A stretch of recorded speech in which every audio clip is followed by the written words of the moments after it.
So, hi guys! Good morning guys! We finally here in Chichen Monastery. I don't know what is the proper word para i-pronounce yun. Basta nandito na kami sa monastery guys. Finally, after how many months, nagtatry kaming mag-book. We finally made it today. Nakapag-book kami ni Lorna. Ayan siya sa unahan, yung kapatid ng friend ko. Ayan siya guys. Kita na namin. Pag Sunday at saka Saturday guys, mahirap mag-book. So, weekdays lang makakapag-book. Since wala naman si Amo at nagpunta ng ibang lugar, ng ibang bansa, ayan, nakapag-book kami ngayong araw, Wednesday guys. October 25, 2023. 9:30 ang schedule namin guys. Susunod muna kami dito sa mga puntang to. Kung saan, ewan ko kung saan sila pupunta. Basta susunod lang kami. Tanan! Pupuntahan na namin yung white big Buddha. Dati guys, tinitingnan ko lang to sa Facebook, sa mga social media na mga tao na pumupunta rito. Sabi ko, kailan kaya ako makakapunta sa lugar na yan? Kasi ang hirap nga mag-book. Ang hirap makakuha ng slot, as in, super hirap po. Lagi po siyang fully book.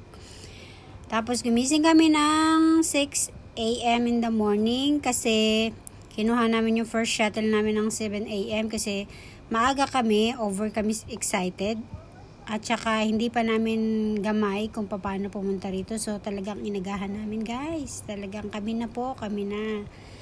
So ito na siya sa loob. Ayan. Tanan. Ayan yung coworker ko, yung nasa unahan doon. Diba?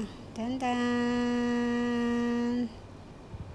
Okay, finally made it guys. Pasensya na, excited lang ang lola nyo kasi talagang matagal kong pinangarap na pumunta sa lugar na to. Kasi nga po, as I told you before, napakahirap pong mag-booking dito sa lugar na to. Fully booked po siya palagi. Diba? Ang ganda ng tubig, ang linaw. Tantan! So, ayan guys. Here we are. Finally. Chichen Monastery. Pasensya na kayo na lang po ang mag-correct kung ano po ba talaga ang proper pronunciation na yon. Ayan guys. Ayan si Auntie Lorna sa unahan. Tatan! Diba? Hindi po ako makapagsalita habang binibidyo ko to. Kaya nag-voice over na lang po ako kasi bawal po ang maingay sa loob ng lugar na ito. Kailangan po ay quiet lang po tayo.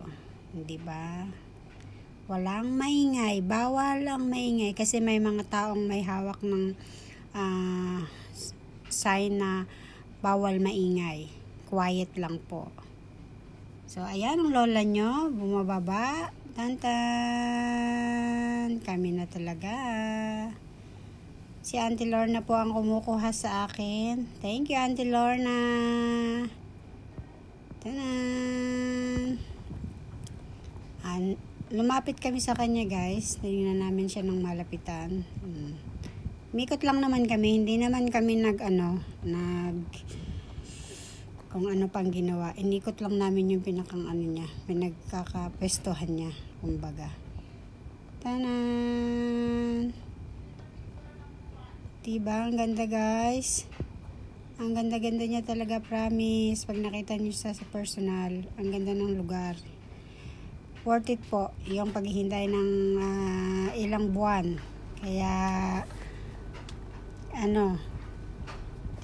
punta na po kayo dito. Pag nakabook po kayo guys, lang po kayo, kayo ng MTR, typo, tapos exit A3. Pag nakababa na po kayo, nakalabas na po kayo sa exit A3, kuha po kayo ng bus na 20T. Tapos last stop lang po siya guys, kasi dun po sa monastery na ito magla-last stop yung bus. So hindi na po kayo kailangan maglakad. Pero as far as I know guys, Saturday, Sunday, wala pong bus na 20T.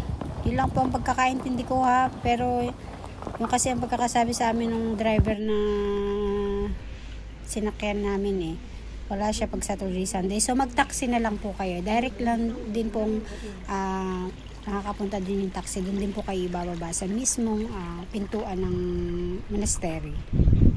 Ayan guys, ang lola nyo may hawak-hawak na tubig, dahan-dahan. Diyos ko po. Yan po yung mag-wish ka po dun sa doon sa may harapan ng Big Buddha. Hirap na hirap akong hawakan guys kasi natatapon yung tubig. Napadami yata po yung aking salok ng tubig.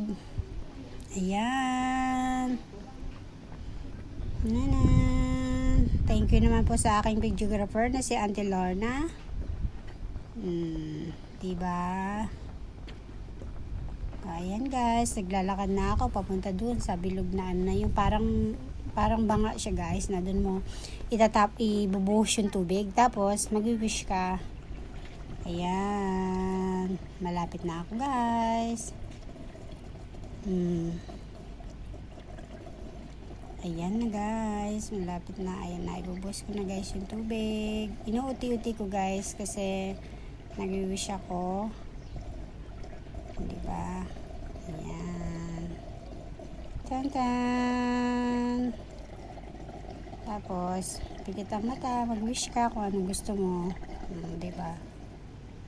Ayan. Tapos, ibabalik ko na yung na yon doon sa lagayan sa kabilang side. So, ayan siya guys. Diyan ka mag-wish sa white